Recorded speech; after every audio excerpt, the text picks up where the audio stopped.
रंजित। मगध साम्राज्य के मुख्य सैनिक ने रक्त रंजित कहते हुए अपनी तलवार चला दी थी। तलवार सीधे वृद्ध शक्टार के पूर्व गुप्तचर व वर्तमान के द्वारपाल के शरीर के आर पार हो गई थी। वृद्ध शक्टार के द्वारपाल ने इस राष्ट्र के लिए अपनी जान को न्यौछावर कर दिया था, लेकिन धनानंद के सैनिकों के सामने आचार्य चाणक्य के बारे में कोई गोपनीय सूचना नहीं दी थी। अंतिम सांसें लेते हुए गुप्तचर ने धनानंद के सैनिकों से कहा, तुम सब धनानंद के कलंक समान कर्मकांड के साक्षी बन रहे हो,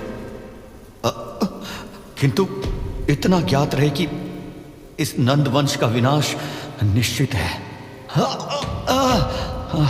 समस्त मगध सेना चाहकर भी धनानंद की मृत्यु को रोक नहीं पाएगी। मैं अपनी अंतिम सांसें ले रहा हूं और मुझे क्रूर शासक धनानंद मृत्यु शैया पर लेटा हुआ स्पष्ट तौर पर दिख रहा है। अखंड आर्यावर्त की जय हो। आर्यावर्त की जय हो। अखंड आर्यावर्त यानी अखंड भारतवर्ष के लिए वृद्ध शक्टार के प्रमुख गुप्तचर ने अपने प्राणों की आहुति दे दी थी। इस सूचना को आचार्य चाणक्य और वृद्ध शक्टार तक पहुंचाने के लिए चाणक्य के प्रमुख गुप्तचर जीव सिद्धि पीपली वन की तरफ निकल चुके थे। मुझे यह संदेश किसी भी तरह अमात्य शक्टार और आचार्य चाणक्य तक पहुंचाना होगा। दूसरी तरफ मगध राजमहल मद उत्सव में झूम रहा था। राजसी कक्ष में महाराज धनानंद समेत युवराज पबता, अमात्य राक्षस और मुख्य सैनिक मौजूद थे। मुख्य सैनिक ने महाराज धनानंद को वृद्ध शक्टार के गुप्तचर वाली पूरी गाथा सुनाने के बाद निराश भरे स्वर में कहा, महाराज, मैं क्षमा प्रार्थी हूं कि उस गुप्तचर से चाणक्य का कोई राज बाहर नहीं निकलवा पाया, परंतु ये शब्द सुनने के बाद धनानंद की आंखों में क्रोध की ज्वाला जलने लगी।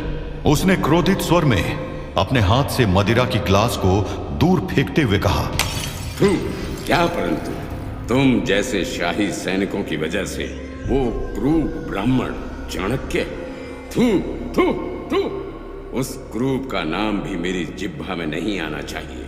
अगर मैं एक क्षण के लिए उस क्रूर ब्राह्मण को भूल भी जाऊं, फिर भी तुम लोगों से ज्यादा सामर्थ्यवान वो गुप्तचर था जिसने अपने प्राणों को त्याग दिया, किंतु तुम्हें उस क्रूर ब्राह्मण के राज से अवगत नहीं करवाया। तुम लोगों ने निर्लज्जता की सीमा पार कर दी है। असफलता का स्वाद चखने के बाद भी मेरे समक्ष खड़े होकर परंतु और किंतु की क्रीड़ा खेल रहे हो। क्या परंतु? धनानंद के क्रोध को देखकर मुख्य सैनिक घबरा गया। उसके माथे से पसीने की बूंद शाही कक्ष की भूमि पर गिरने लगी। उसने घबराते हुए कहा, महाराज, वृद्ध शक्तार के गुप्तचर की मृत्यु के पश्चात मैंने अपने गुप्तचर से संपर्क किया और उसने मुझे बताया, छोटी मुंह बड़ी बात होगी, किंतु आज की बात जानने के बाद आप मुझे कम से कम पुरस्कार के रूप में भेंट स्वरूप 100 स्वर्ण मुद्राएं देने के लिए विवश हो जाएंगे। उस ब्राह्मण कुमार आचार्य चाणक्य का पता चल गया है। आचार्य चाणक्य और पूर्व अमात्य शक्टार पीपली वन की तरफ प्रस्थान करते हुए देखे गए हैं। दोनों वहां किसी अति महत्वपूर्ण कार्य से गए हैं। मेरे संपर्क सूत्रों ने बताया है कि ये कार्य मगध राजगद्दी को हिलाने वाला होगा। पीपली वन का नाम सुनते ही धनानंद समेत अमात्य राक्षस और पबता भी चौंक गए। अमात्य राक्षस ने मुख्य सैनिक को बीच में टोकते हुए कहा, महाराज, यथासंभव है कि मुख्य सैनिक के गुप्तचर ने सत्य सूचना दी होगी। पीपली वन में मौर्य वंश की लड़ाकू प्रजाति निवास करती है। यदि चाणक्य और वृद्ध शक्टार पीपली वन की तरफ गए हैं तो उनके मस्तिष्क में मगध साम्राज्य को लेकर अवश्य ही कोई बड़ा षड्यंत्र चल रहा होगा। इतना सुनते ही मगध महाराज धनानंद ने कहा, षड्यंत्र और पिपली वन का पुराना नाता है।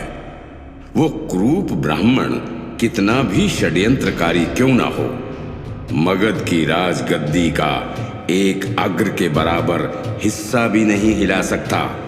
मगध महाराज धनानंद ने पीपली वन को षड्यंत्र के साथ जोड़ा था। इसका मतलब मगध की राजगद्दी और पीपली वन का कोई पुराना संबंध जरूर था। उसी संबंध को जानने के लिए हम एक नजर पीपली वन के ऊपर भी डाल लेते हैं। पीपली वन के बारे में बात करते हुए इतिहासकार एनडी हस्कर कहते हैं कि जिस तरह इतिहास के पन्ने भी मौर्यों की जाति को लेकर अलग अलग राय में बटे हुए हैं, उसी प्रकार चंद्रगुप्त मौर्य की शुरुआती जीवन के बारे में काफी बातें कही जाती है। अब उन बातों में सच कौन सी है, इसके बारे में पता लगाना काफी मुश्किल है। इसलिए इतिहास को बारीकी से जानने के लिए जरूरी है कि हम लोगों को सभी बातों के बारे में पता होना चाहिए। बौद्ध ग्रंथों के अनुसार, जिसे अब हम पीपली वन के नाम से जानते हैं, उसे कई लोग पिपली कानन या फिर पिपली वन भी कहा करते हैं। इन बौद्ध ग्रंथों के हिसाब से चंद्रगुप्त मौर्य के पूर्वज पीपली वन के शासक थे, लेकिन कहा जाता है कि मगध साम्राज्य की बुरी नजर पीपली वन की शासन और शासक के ऊपर पड़ गई थी, जिसकी वजह से पूरा साम्राज्य तबाह हो गया था और मौर्य कुल के व्यक्ति सामान्य जीवन जीने के लिए मजबूर हो गए थे। इसलिए कहा जाता है कि चंद्रगुप्त का बचपन भी जंगलों में बीता था। ये पीपली वन को लेकर एक कहानी है। हम आपके साथ और भी कहानियों को रेफरेंस के साथ बड़े सलीके से शेयर करेंगे। महाराज धनानंद की बात को सुनने के तुरंत बाद पब्बता ने विरोधी स्वर में अपनी बात रखते हुए कहा, महाराज, विश्वास होना अच्छी बात है, मगर अति विश्वास आने वाली बड़ी विपदा का कारण बन सकता है। क्या आपको उस ब्राह्मण कुमार चाणक्य की आंखों का स्मरण नहीं है? आज भी यदि मुझे उसकी आंखें स्मृति में आ जाती हैं, तो मेरे मन में मगध के भविष्य को लेकर संशय पैदा होने लगता है। यूनान का बढ़ता हुआ खतरा मगध के सामने खड़ा है और मगध महाराज मद उत्सव के जश्न में मगन है। संशय? कुल नाशक के मन में संशय नहीं होगा तो क्या समाधान होगा? तुम गुप्तचर विभाग के प्रमुख भी हो, और क्या खाक तुम उस क्रूप ब्राह्मण का बिगाड़ पाए? तुम्हारे गुप्तचर किसी नपुंसक की भांति मगध की सीमा में विचरण कर रहे हैं। उन्हें विचरण करना पड़ रहा है क्योंकि मगध महाराज के क्रोध ने एक आचार्य को क्रोधित कर दिया और राज्य में गृह युद्ध जैसा माहौल बन गया है। दिन प्रतिदिन राजकोष खाली होता जा रहा है। समय का वो काल भी दूर नहीं है जब मगध की आम जनता राज सिंहासन के प्रति विद्रोही हो जाएगी। युवराज पब्बता की इन विरोधी बातों ने धनानंद के गरूर को चेतावनी दे दी थी। क्रोध में महाराज धनानंद की आंखें लाल हो गई। ऐसा लग रहा था कि जैसे कि आज मगध राजमहल में युवराज पब्बता का आखिरी दिन है। धनानंद ने क्रोध में ही कमान से तलवार निकाली और अपने पांव को कक्ष के दरवाजे में मारते हुए तेज गुस्से में बोला, अमात्य राक्षस, इस कुल नाशक को इसी क्षण इस कक्ष से बाहर निकल जाने का आदेश दे दो, अपितु आज मेरी तलवार की प्यास इस पब्बता के खून से बुझेगी। साथ ही मगध के सबसे कुशल सैनिकों के साथ पिपली वन की तरफ प्रस्थान करो और उस क्रूप ब्राह्मण को उसकी शिखा से पकड़कर मगध राज दरबार में बंदी बनाकर ले आओ, अन्यथा तुम्हें और इस स्वघोषित युवराज को अज्ञातवास जाओ। जी महाराज। चलिए युवराज पब्बता, अब यहाँ से प्रस्थान करने का समय आ चुका है। मुख्य सैनिक, तुम भी हमारे साथ पीपली वन की तरफ प्रस्थान करोगे। जी अमात्य, मगध महाराज की विजय हो। पब्बता और अमात्य राक्षस संघ मुख्य सैनिक धनानंद के कक्ष से बाहर आ चुके थे। धनानंद की बातों और तेवर से पब्बता काफी क्रोध में नजर आ रहा था। उसी क्रोध तेवर के साथ पब्बता ने अमात्य राक्षस से चलते हुए कहा, अमात्य। जी युवराज, आज्ञा दीजिए। मुझे मगध का भविष्य अंधकार में दिख रहा है। कभी भी यूनान का खतरा हमारे ऊपर बढ़ सकता है। मुझे अब किसी भी तरह ब्राह्मण कुमार चाणक्य से मिलना है, परंतु उन्हें बंदी बनाने के लिए नहीं, बल्कि क्या युवराज? आपके दिमाग में मगध की राजगद्दी को लेकर क्या चल रहा है? राजमहल के दीवारों के भी कान हैं। राजमहल से निकलने के बाद संध्या काल के उपरांत मुझसे मिलना। मैं तुम्हें युवराज पब्बता की अधूरी बात अमात्य राक्षस को सोचने में विवश कर दी। उसने मन में सोचते हुए खुद से बात की। युवराज के मन में क्या चल रहा है? ऐसी कौन सी बात है जो वो मुझसे साझा करना चाहते हैं?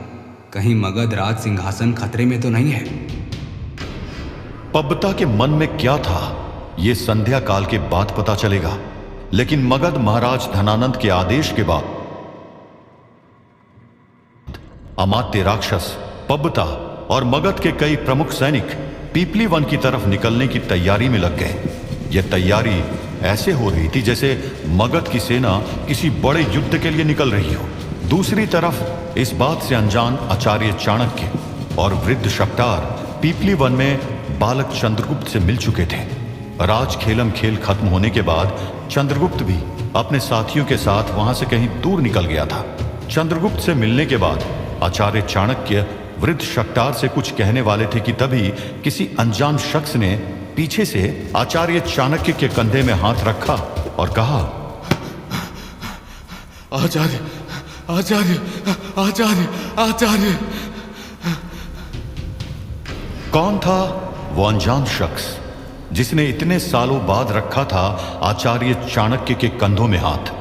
पब्बता क्यों मिलना चाहता था आचार्य चाणक्य से? ऐसा कौन सा राज संध्या काल के बाद पब्बता अमात्य राक्षस को बताने वाला था जिससे बदल गई थी पूरी आचार्य चाणक्य की गौरव गाथा?